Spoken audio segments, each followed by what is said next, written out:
making an emergency video. This was the only hat I had to hand.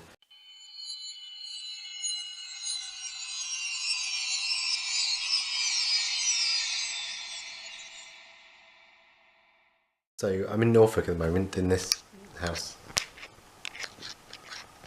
Anyway, I just wanted to make a quick video because tonight's been sort of exciting. Paz, fictional character, stress. I know I always say that, but I need it for context.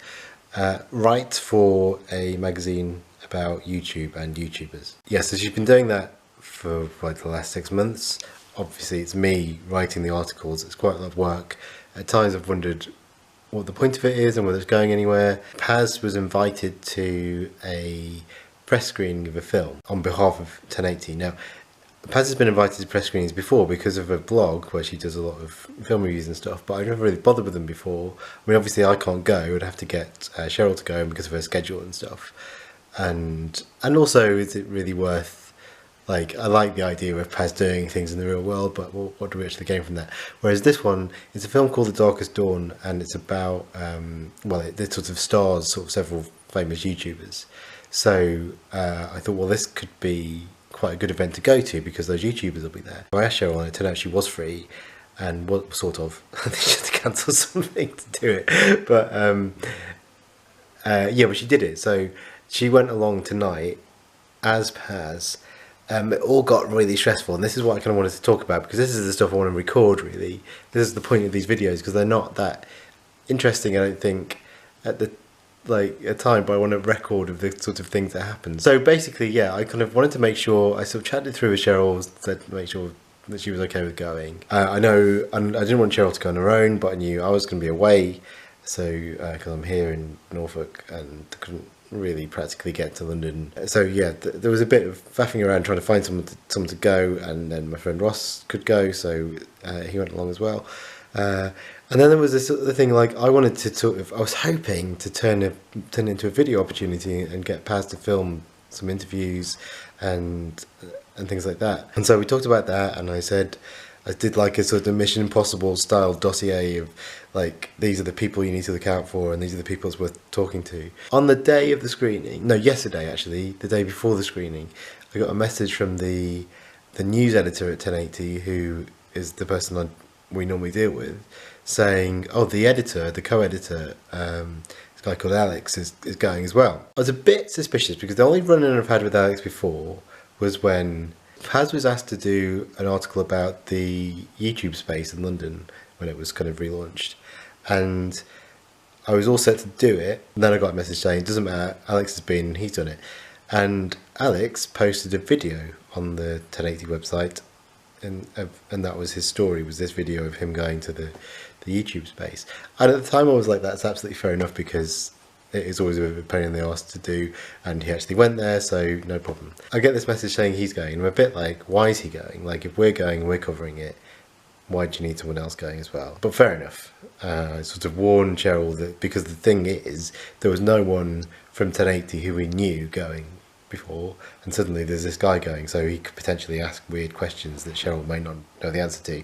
He then messages Paz a couple of hours before the screening is due to start, saying, heard you're going to this. Oh no, he didn't even say that. He said, are you still going? What are your plans? I could do with know what you're actually doing there. I was like, well, I've been talking to the other editor about this for the last week. You know, we've prepared questions, we'd sort of got all this stuff, and then suddenly this guy's like, what are you doing?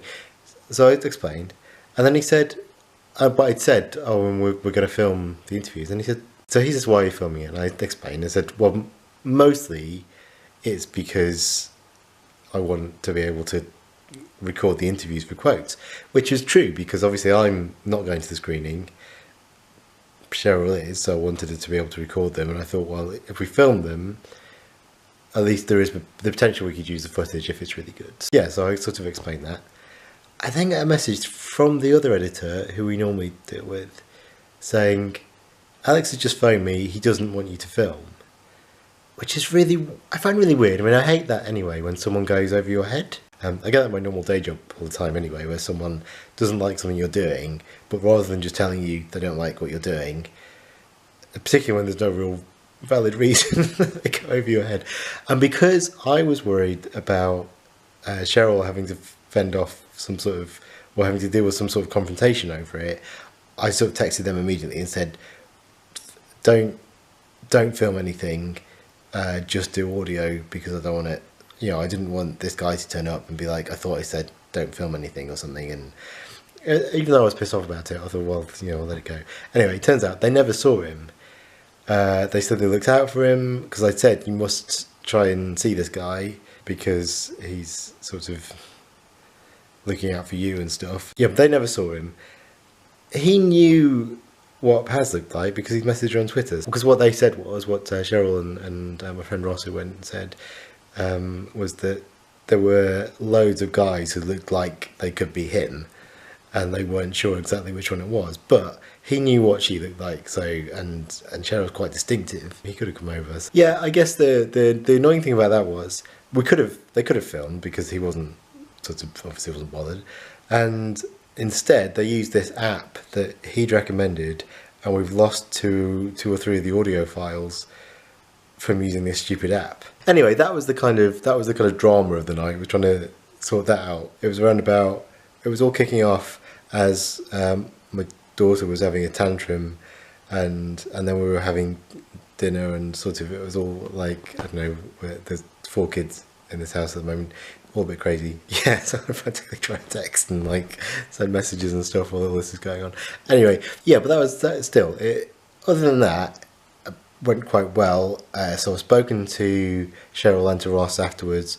Ross has just sent me a load of photos. They spoke to everyone. It was one-on-one interviews as well, which I didn't expect. I thought it'd be more like a press conference type thing. I think what's interesting is like one of the YouTubers, Bethan Ledley, who's massive in the UK anyway, like she recognised Cheryl and said, do you have a YouTube channel? Because I think I've seen you. So that's really cool, because we can sort of use that, I hope. Yeah, she met a few other people. She met Paul Neefsey, who was in one of Paz's videos, and apparently he was really nice, and like, which I guess makes me feel bad. But I don't know, I think like it's quite cool that these people met the actor playing Paz, like that she sort of exists for them now. And I hope is that they see what's going on her channel and figure it out for themselves. But worst case, I hope that they will at least respond when we do kind of announce it officially, which I am hoping to do still. That they will sort of get on board in terms of, oh yeah, this is really interesting, because why would you go to those lengths of sending an actor? I mean, well, you know, what's fascinating about this? Well, not fascinating, but what is bizarre about this screening is Paz at the screening was really 3 of us.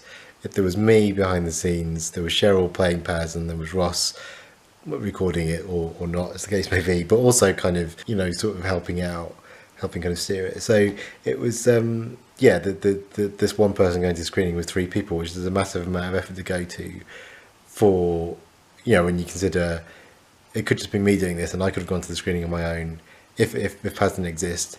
And like, I don't know, I think that's interesting that we would go to this much effort just to see what happens, just to see how far we can push it.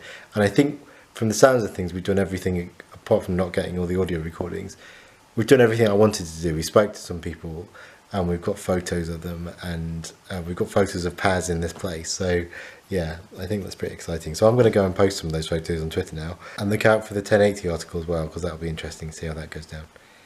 Okay, thank you. Bye bye.